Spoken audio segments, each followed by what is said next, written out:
Because I was talking about Movies are Peyton. coping. Yes. I was talking about Peyton, saying that when I have a deep discussion with him, he has to bring up a movie, quote, to represent him. Instead of coming from your heart, he's got to grab a movie somewhere. There's okay, nothing what is wrong that? with that. David doesn't think that it's a real, valid emotion or feeling if you're expressing yourself and you use movie quotes to express yourself. Let's speak about what's going to happen on this new episode because a heated discussion regarding polygamy is about to break out, and it concerns David's and Christine's husband's opinions on the subject versus those of other family members. I would describe David as anti-polygamist. One person who strongly opposes polygamy is him. He does not support its legalization. He doesn't minimize what goes on within these organizations. He focuses on talking about what he has seen, what happens to the women, and how it affects the kids. And he knows this very well since his two elder sisters married into a Mexican family. These sisters were plural spouses who had left the mainstream church, and they both later left their Mexican group and their current church. Additionally, David has publicly discussed the harm his sisters experienced as members of these societies.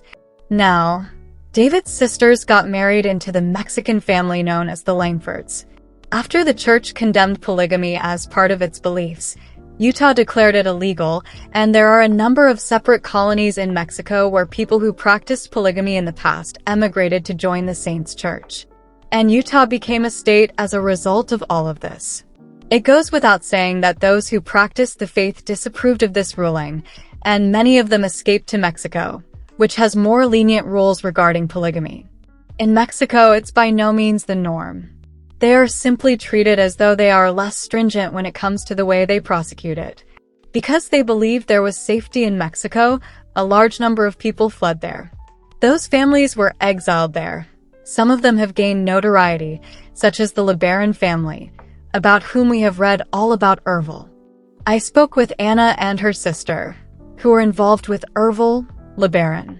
Cecilia and Ervil's children, talked about their father, who was eventually to blame for the passing of Christine's grandfather, Alred, Rex's father, and Rulin, who is actually a split from his brother's church Joel, who lives in Mexico.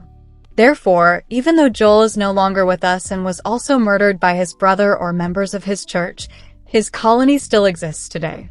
The Langfords and other conservative groups, including David's sisters, communicate sometimes, but they do not all belong to the same church, and the Langfords assert their independence. Since there are no restrictions, being independent can be either just as risky or almost as harmful.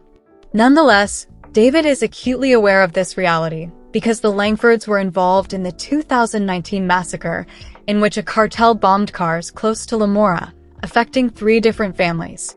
One of David's nieces, Donna Langford, was a casualty. Donna's mother, his sister, left the town, but her daughter remained. He is able to speak honestly about what he has seen, what his sisters have disclosed, what he has endured for decades, and the evils that have resulted from it because of his special knowledge. That's nice. He speaks out against it. Additionally, it will lessen his attractiveness to family members who continue to support polygamy and the policy. In this episode, you will observe the extent to which David's beliefs regarding polygamy are generating friction with Janelle. The fact that Janelle disagrees with David is somewhat perplexing. Really upsets me, Janelle adds, because I'll be there in a second. David is essentially advocating for women in what he says. He is implying that the male can take advantage of the fact that there are other ladies accessible. He can inform a rebellious wife that if she doesn't do what he wants, they can go hang out with the other wife. This includes giving him the money he wants, giving him the sex he wants, giving him the correct food, or doing anything else he wants. They lose access if they don't comply, and Cody did just that to Janelle and everyone else.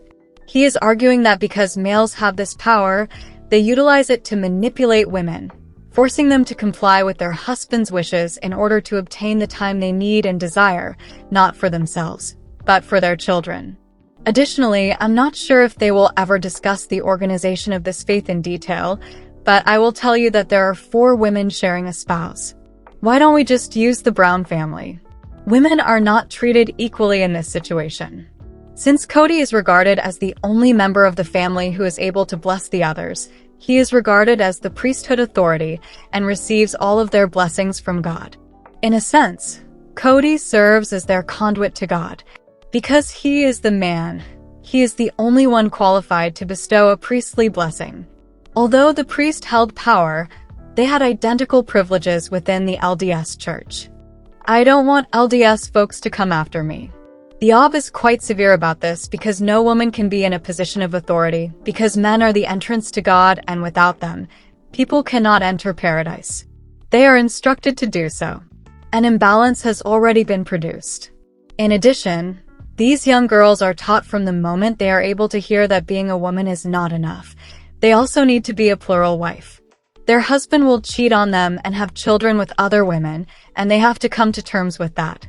Additionally, women's sole responsibility is to bear children in order to populate the man's kingdom. In other words, they are producing children in order to populate the man's globe. Additionally, they are taught that they must bear children and exterminate the spirit offspring from the premortal life, which they all think exists.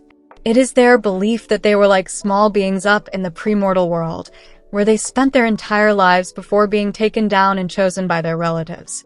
Since the Ob believe that the dark-skinned Canaanites are cursed, they must save all those babies from people of color.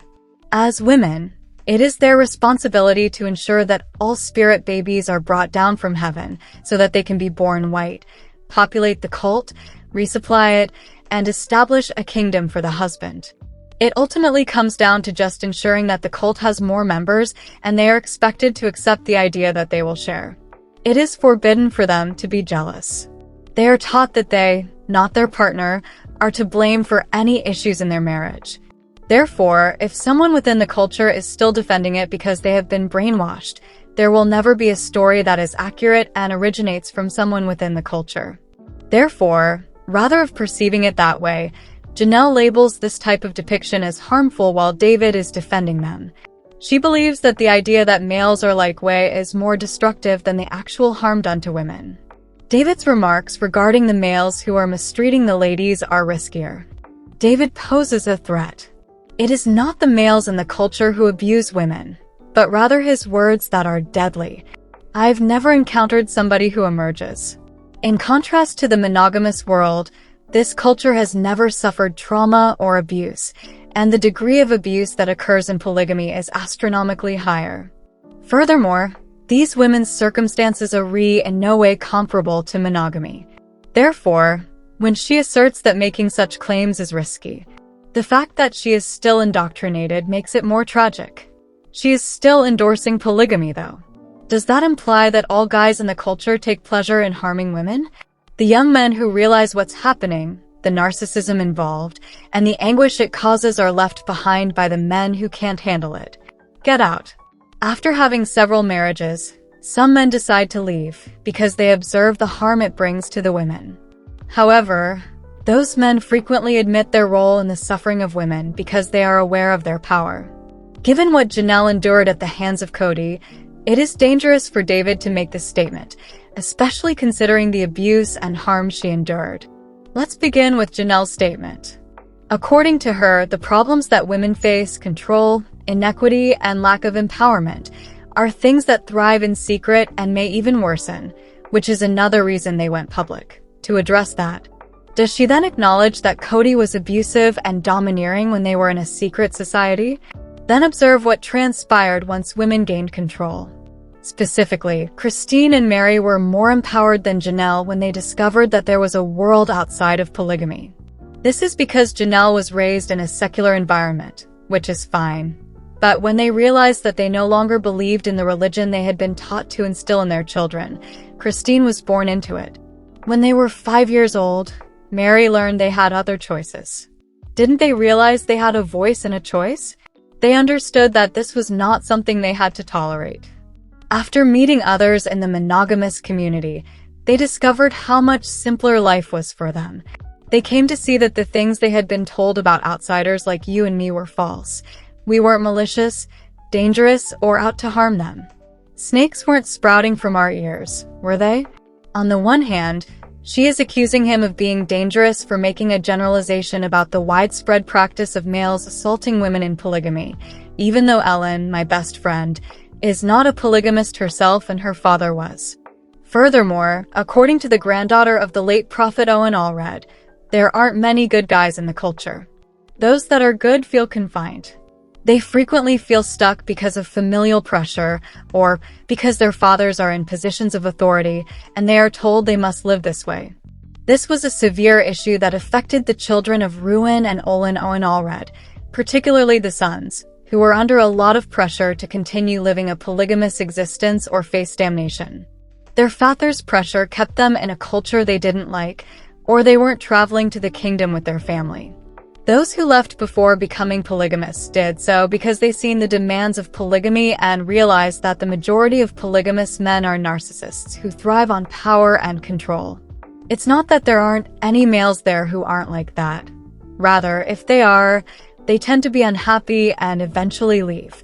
One that comes to mind is Jay Allred, the son of Owen Allred. In his book, he discussed the harms and his regrets for the unfairness and polygamous relationship he had with his wives. He still feels bad about what he did and could have done, contributed to, and the damage it brought about. He went out. When he was unable to continue, he left the cult and his wives behind.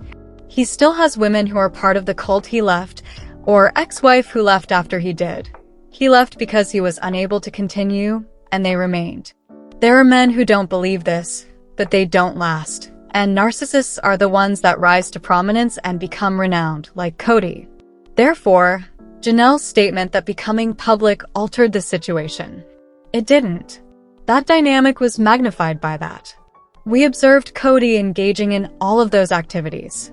Cody pitted the women against one another, and we watched. We saw Cody turn compliance into a weapon. We saw him tell Janelle that they might have a better relationship if she would simply behave like Robin and be more submissive like Robin. We saw Cody steal money from Janelle and use it to buy Robin a house. The empowerment of women in polygamy was unaffected by going public. We just saw the abuse on our screens, and the fact that Janelle is still unable to see it and that I'm not sure if she will ever see it makes Chris uneasy and sad. But for David, the suffering, the damage, and the aftermath are real. They will never be able to get over the guilt that his oldest brother and sister left behind by joining the cult. In addition to overcoming their personal trauma and abuse, many women in this culture are raped and beaten, so you also have to cope with all of that. Additionally, his niece was killed. Since he is fully aware that the guys who remain and succeed in polygamy do so through control, Christine added that he is in a perfect position to talk about this. Ellen mentioned that she has an uncle who practices polygamy, which she would consider admirable, but only because he is a pushover and lets one of the wives sort of wear the pants. This doesn't alter the fact that he still holds the priesthood, ownership, and power, and it doesn't matter if the men are pushovers when they are at the top. They still need to use mind tricks to control the turmoil, even if they are not evil people. It's similar to surviving. And as I've already stated, the reason why Janelle and Christine have problems is frequently because Christine is more out of the cult than Janelle. Furthermore, it's not that horrible there. The reason for this is that there is a significant gap between those who support the cult and those who do not, and those who do so will consider anyone who disagrees with them to be dangerous. I've been asked repeatedly why I haven't done any interviews with members of this family. The reason for this is that I am friends with Kristen Decker, an anti-polygamous activist, and because I became active in anti-polygamy activism, no one in this family will talk to me. Even though they support polygamy or no longer do, they won't talk to me about it.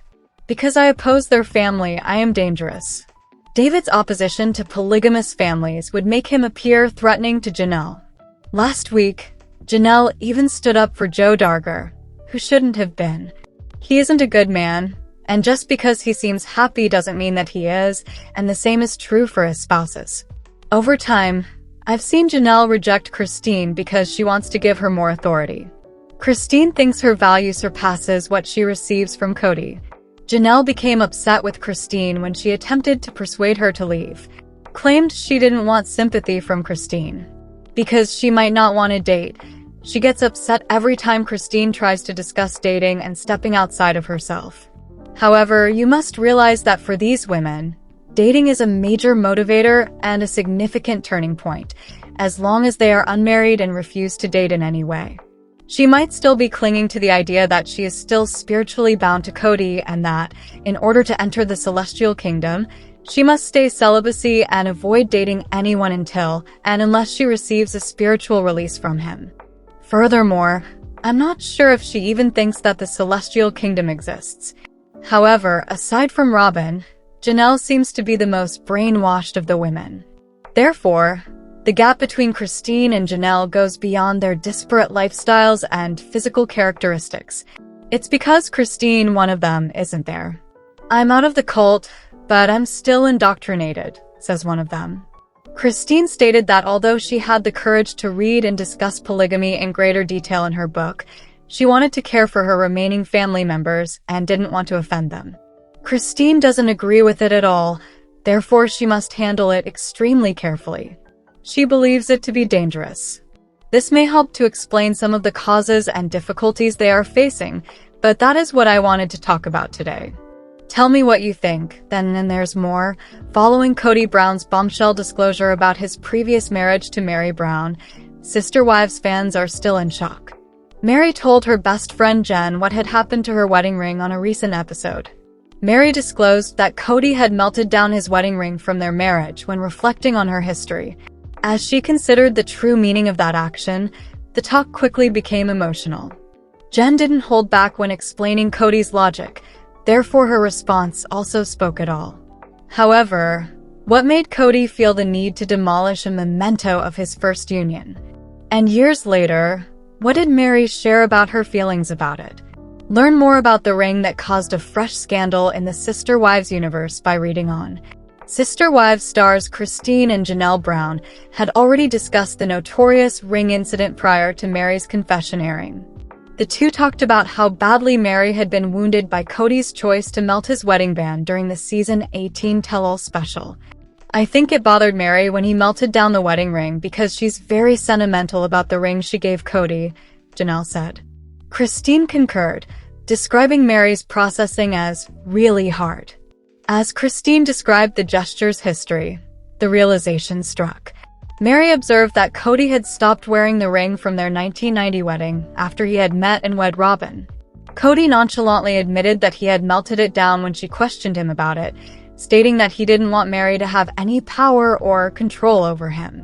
Both Christine and Janelle were taken aback by the statement, which they interpreted as a sign of Cody's increasing emotional detachment. While traveling to New York City with her friend Jen, Mary Brown shared her perspective with the audience in the most recent Sister Wives episode. Jen brought up the wedding band during their conversation and inquired as to whether Cody had actually melted it. Mary explained that she kept her ring even though Cody had burned his. She further disclosed that a necklace that Cody later gave her was made from the remaining melted gold, while some of it was used to create jewelry for their children. Mary said in her confessional that the whole thing was just weird. "He did save some of the gold and diamonds and turn them into a necklace for me. I persuaded him to do it years later." Mary remembered that Cody had once stated that he didn't want her to have any claim over him in response to Jen's question about why he wouldn't let her have his ring. Jen responded bluntly, calling Cody a asshat for his logic. He didn't want Mary to feel she had more claim on him than his former wives, Christine and Janelle, Cody later justified on camera. Fans, however, weren't persuaded. The action was interpreted by many as a sign of Cody's emotional distance from Mary long before their formal breakup. Fans of Sister Wives are aware that Cody Brown's relationships with the majority of his adult children are tense. Brown acknowledged a few months ago that he wished to mend the harm and re-establish his relationship with them. Madison Brush, his daughter, hasn't spoken to her father, Cody, in years, according to Janelle Brown, one of his ex-wives. She is not the only youngster who avoids talking to him. Michael T. Padron has disclosed that she avoids Cody due of his conditional devotion for his children. Janelle also revealed if Maddie disclosed her pregnancy to Cody. What more had she disclosed? As Madison matured on the show, the Sister Wives viewers saw numerous changes in her. The biggest shift, though, has been the increasing separation between her and her father. The show disclosed in the second episode of season 19 that Maddie and her kids no longer communicate with Brown. Cody said that being apart from his daughter and grandchildren makes him unhappy. On the other hand, he contended that she could have contacted him if he hadn't. The gap between them has simply widened because neither of them initiated contact. He doesn't appear to have learned from his errors. He was not in contact with his son Garrison until he passed away in March 2024. Cody needs to put aside his ego, anger, and other obstacles in order to focus on improving his relationship with his children. Janelle said that Maddie no longer communicates with Cody in a recent Sister Wives episode. Maddie was previously shown on the show to be expecting her fourth kid. No, Maddie doesn't really even tell him that she's pregnant, Janelle said in response to the question of whether Brown was aware of the good news. There was no reason to keep it from him, she emphasized, and he would ultimately learn. It's been a while since they last spoke. Probably 2 or 3 years have passed, she remarked. Maddie chose to confront her father for his public deceptions about 7 months after giving birth to her fourth child. The mother of 4 shared a motivational saying on her Instagram stories in October. A user responded that something was missing, and she ascribed this to her father. Your dad telling lies about you for the world to hear teaches it to you real quickly, Brush retorted. She acknowledged in November of last year that her father lacks the ability to respect limits. She claimed that everyone had to follow Cody's rules in an interview with the Authenticity Society, but she didn't want to. She also disclosed that her candor would anger her father. He didn't enjoy having a mirror held up, therefore it was one of the reasons I avoided making contact, Maddie explained. But she also made an effort to comprehend her father's viewpoint. She stated during the September premiere that she is learning to accept disappointment. She added, I'm still learning how to just see him for who he is. She went on to say that Cody might also be hurt and that he might not know how to show up. Let us know in your comments. And stay tuned by subscribing our channel to get more updates like this. Thanks everyone.